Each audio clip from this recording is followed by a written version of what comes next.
NFL Week 11 picks, predictions, and weekly locks. We have a 75% success rate this NFL season, and our followers are making bank. This week, we got 4 more. This episode of the Beam Pod is presented by BlockBet. BlockBet offers the best combination of crypto gambling and sports betting, significant bonuses, and has global media branding awareness via their official partnership with the UFC.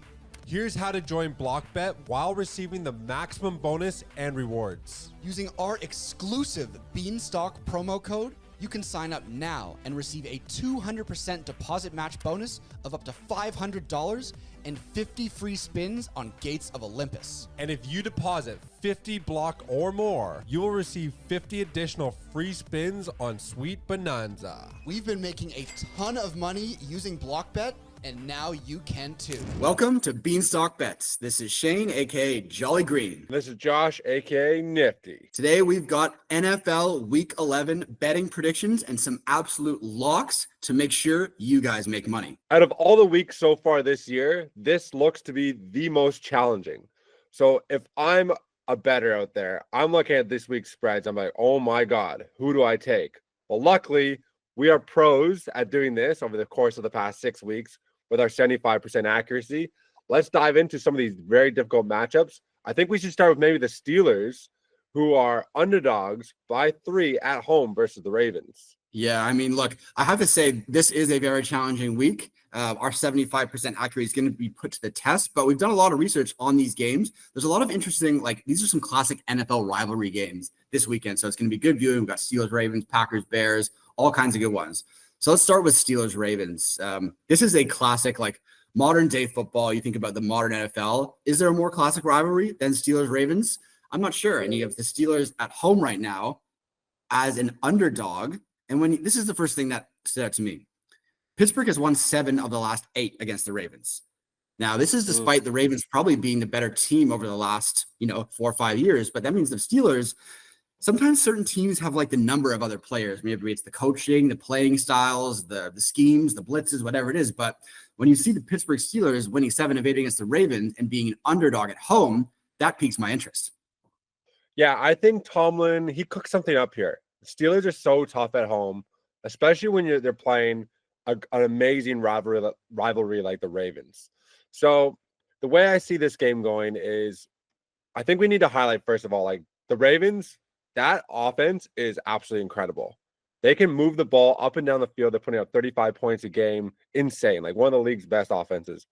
But their defense is almost last in the league. So basically, you're relying on, you're always outscoring, never getting stopped. I think the Steelers have a recipe to stop this offense, though. And we've seen it in previous games. So Baltimore is one of the top rush offenses in the league. They're up against one of the top defensives against the run. So this is a defense that's only allowing 16 points per game, which is second best in the league. So I think Baltimore is not going to be able to rely on Derrick Henry just pounding the rock. I think they're going to have to put the ball in Lamar Jackson's hands. It's going to kind of flip the game script as to what Baltimore is typically used to. So I can see this defense holding Baltimore down. I mean, Baltimore's lost some shaky games this year. Didn't they lose to the Raiders? They lost the Raiders. They lost the Browns. Also, they've lost to some shoddy teams. They're also quite good against the run. So Pittsburgh's only lost 2 games this season, both by only 3 points. So super tight games. But when they win, they're winning by an average of 2 scores. So as underdogs coming into this game at home, I think Tomlin cooks up something to stop the run. I think Pittsburgh takes it as underdogs. Yeah, the one thing I'm looking at here is, just watching that Bengals-Ravens game last week, the Ravens pass defense is terrible. Joe Burrow had a field day. Jamar Chase alone had 300 yards and 3 touchdowns. Just one guy. That is not a Super Bowl winning pass defense. The secondary is in absolute shambles. And since Russell Wilson has come in as quarterback for the Steelers, I mean, they're red hot. They've won 4 in a row. They've looked like a great team. Russell Wilson has looked pretty good. I mean, George Pickens is making plays. I think they're going to be able to exploit that Baltimore secondary. And as you mentioned, the Steelers have a top 5 run D to match the Ravens' #1 run attack.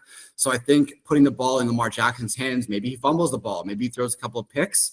And then on that back end of the Baltimore defense, I just don't think they're going to be able to stop the Steelers' passing game with Russell Wilson, Pickens, and other guys. So, and the other thing is look, Pittsburgh, again, they've won 7 of 8 against the Ravens. And all of those games, except for one, was decided by a touchdown or less. A bunch of the games were decided by 1 or 2 points. So if you're going to give me the 3 points as an underdog at home, I'm taking the Steelers all day.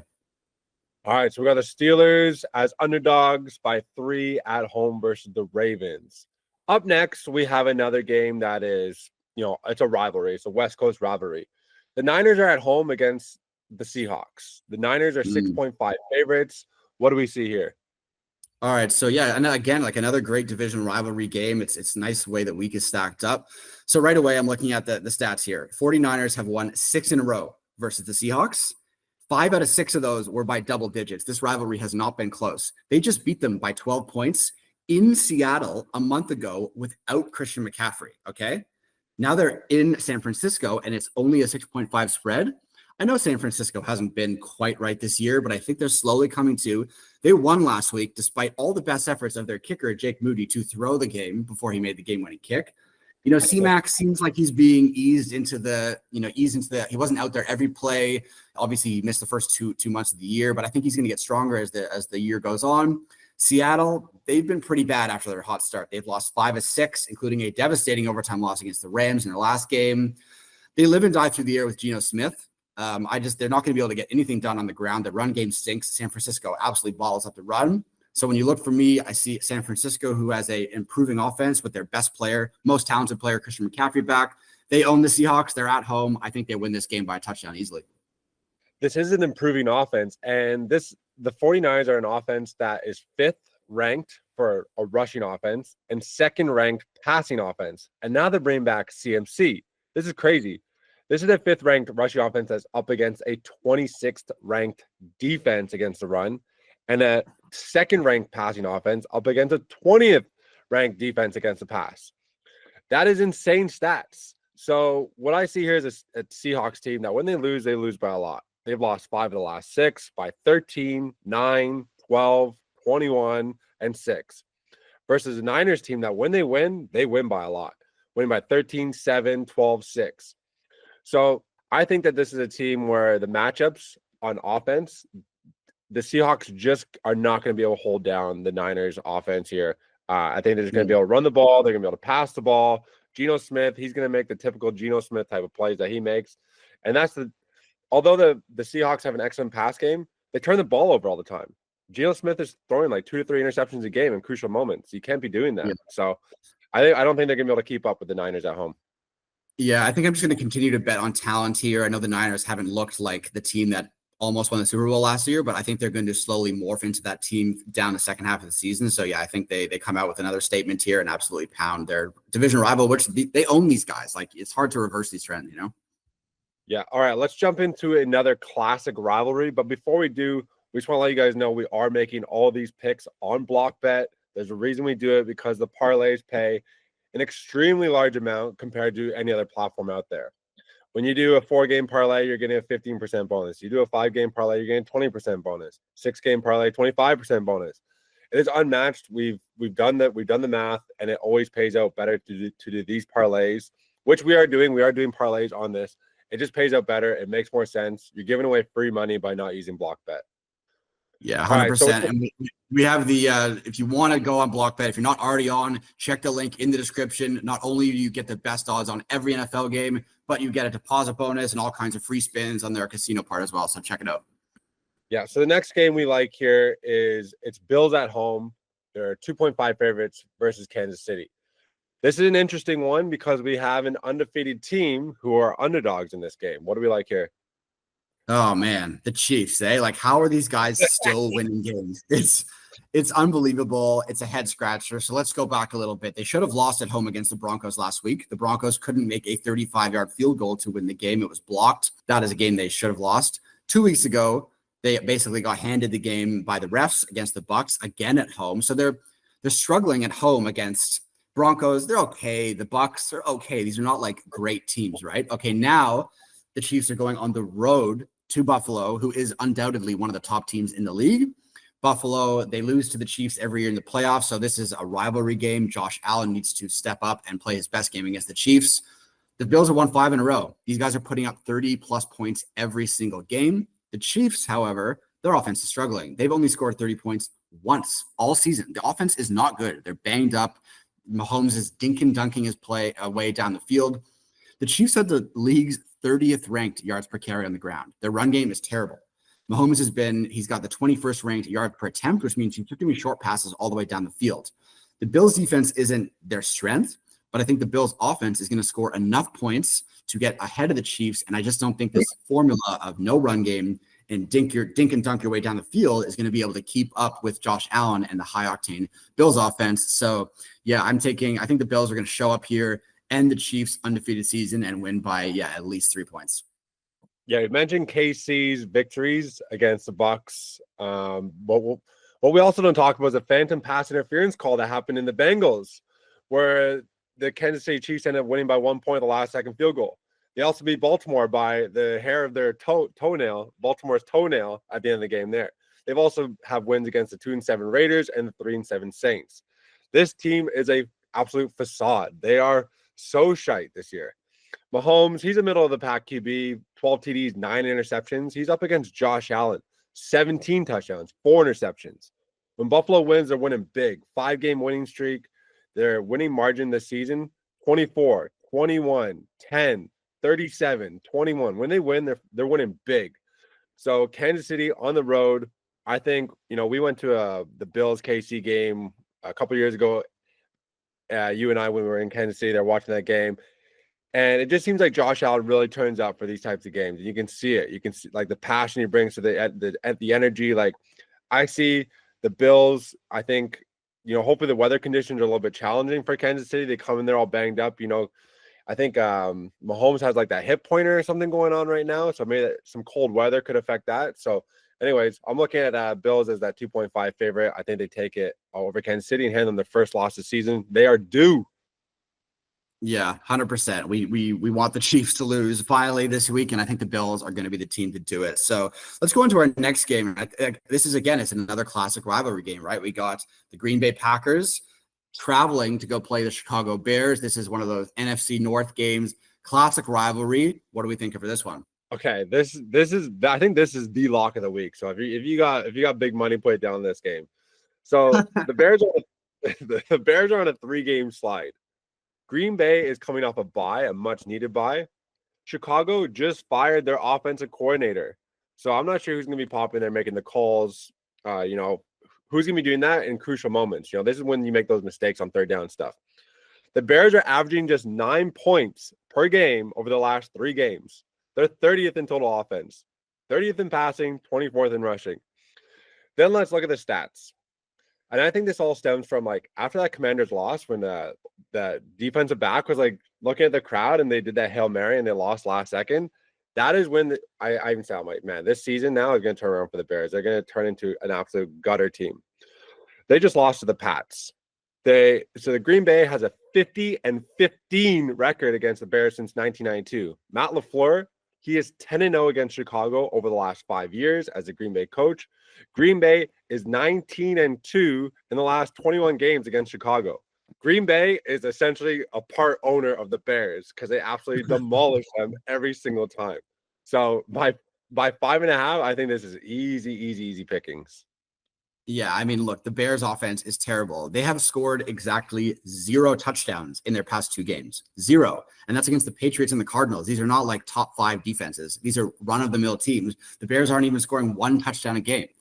Then you have the Packers. The Packers, they kind of limped into their bye a little bit. Jordan Love got a little bit hurt. They lost to the Lions. But other than that, they've won 6 of 7. Love with the young wide receivers, with Josh Jacobs. These guys are showing flashes of brilliance. And when I look at the key matchups, I see Green Bay with a top 5 running game and a top 10 pass game. And then the Bears have the league's 28th ranked yards per carry on the ground. I think that's big trouble against a Packers offense who is running their ball through Josh Jacobs. I think when you have a top 5 run game against a bottom 5 run defense, that's a clear mismatch. And then you already mentioned the Bears' offensive stats are terrible. They're bottom 3 ranked in running, passing, everything. These guys can't move the ball at all. So how are they going to keep up with a Packers offense that should be able to move the ball pretty easily against a Bears defense? The Bears aren't scoring touchdowns. I just don't see any way that the Packers don't cover this 5.5 spread. So give me the Green Bay Packers minus 5.5 all day. All day. All right. So far, we got the Green Bay Packers by 5.5. versus the Bears. We got the Bills at home as 2.5 favorites over Kansas City. We have the Niners at home as 6.5 favorites over the Seahawks in San Francisco. And we have the Steelers as underdogs by 3 at home versus the Ravens. Now we jump into the portion of the show where we have 2 bonus picks. Last week, our bonus picks, we got them correct. I had Minnesota win by at least 4. They won by 5. And you had the Arizona Cardinals to win by at least 1 over the Jets, and they won by like 30. So that was a hell of a lock. So we nailed our bonus pick. So we got 2 more for you this week. Al, how about you start with yours? All right, so bonus picks. I'm looking at the Miami Dolphins versus the Las Vegas Raiders. The Dolphins are minus 7.5 favorites at home. And what I look for in picks is I like taking good teams, talented teams against terrible teams. Now, I know minus 7.5 is a lot. They have to win by more than a touchdown. They have to win by 8 points. But I see a Miami Dolphins team that is starting to get healthy again, right? You got Tua back. You got all the key members of their secondary back. Tua's getting his timing back with Tyreek Hill and Jalen Waddle. They had a bit of a scrappy win over the Rams last week, but I think they're going to come into their own here. They play a lot better at home. Miami has played 4 of the last 5 games on the road, which is tough for any team. Then you look at the other side of the ball. Raiders are on a downward spiral. Offensive coordinator gone. They went back and forth between Desmond Ridder and Gardner Minshew as their quarterback last week. These guys got Zamir White as their starting running back. Devontae Adams is gone. The only talented player on the entire Raiders team, really on the offensive side of the ball, is Brock Bowers. I think the Dolphins, they still have the talent to become that fast track, high scoring offense that they were over the past few years when everyone's healthy. I think people are kind of still sleeping on them. They play really well at home and the Raiders have a bottom 5 ranked offense, kind of like the Bears in every single category. They can't move the ball. So Miami defense is also sneaky good. They're 9th ranked in yards allowed. So they've got a top 10 defense. I see no strength for the Raiders. I see significant strength for Miami. I don't think the Raiders are going to be able to keep up with the Dolphins. I think the Dolphins might absolutely lay the smackdown on the Raiders at home this weekend. So minus 7.5, I like that. Yeah, I know. I watched the game last week with Miami versus the Rams. The Rams, they shot themselves in the foot a lot last game. I think the Rams actually could have won that game if it wasn't for those penalties, that absolutely insane opportunities there. Like there's a field goal where the guy jumped offside on, which led to like way more points, all these things. Rams are a good team. Rams are a good team. And Miami, it is nice to have Tua back. So hopefully we get that one as a lock there. For me, I'm looking at the Colts on the road at 3.5 underdogs versus the Jets. I know you guys are thinking, oh my God, this isn't a good team to get smashing down on a shit team, is it? Well, here's the thing. I don't think a team that doesn't score should be favored. You know, the Jets, I don't know if these old mans can get it done with with Rodgers and Devontae Adams there. My pick is simple. The Jets aren't scoring, so they shouldn't be favored. The Colts, you know, they've had a really tough schedule this year over the past 3 games. They've had to play the Vikings, the Bills, and the Texans. It's just like that is really, really challenging. So I think that's affecting the spread a bit here. The Colts also haven't had a healthy team all season. They have an unhealthy Jonathan Taylor for the first several games. They had an unhealthy downfield threat with Alec Pierce. So that's like one of their main go-to weapons for like the long bombs, the deep passes. So I think the team, when you look at like the offensive stats, I don't think it's truly justified for like what sort of power the team has. I just read a report that Joe Flacco apparently won't be playing, and they're going to be rolling the dice with Anthony Richardson again. He hasn't looked great this season, but I think that benching for the past 2 games is what that kid needed. And I think, you know, he does have a really good arm. I think his decision making could be improved. And I think we're going to see that this game after sitting out for 2 games. I think that does a lot to the psyche and, you know, dials you in to perform better. So I look at the Jets team. They haven't scored many touchdowns. They didn't score a touchdown last week. They didn't score in the first half of the game previous to that. The Jets have lost 6 of 7 with only 2 victories earlier in the year against a 2-7 Titans and a 3-7 Pats.